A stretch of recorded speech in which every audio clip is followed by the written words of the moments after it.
भाजपाची आज प्रदेश कार्यालयात बैठक। आगामी मुंबई महापालिका निवडणुकीच्या पार्श्वभूमीवर भाजपाची तातडीची बैठक।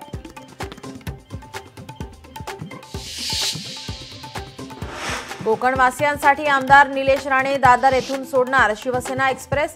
दुपारी दादरवरून 1:30 वाजता निघणार ट्रेन। मुंबईत खड्डे वाढल्यानं ते बुजवण्याचे राज्य सरकारचे मुंबई महापालिकेला आदेश।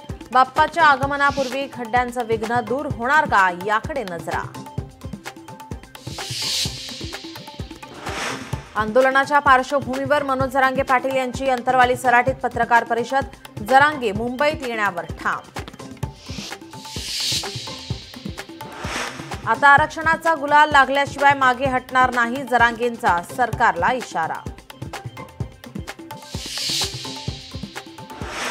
27 ऑगस्टला सकाळी अंतरवालीमधून मोर्चा निघणार। कुणी दगडफेक जाळपोळ तोडफोड करायची नाही, आपल्याला शांततेमध्ये मुंबईला जायचंय, जरांगे यांचं मराठा बांधवांना आवाहन।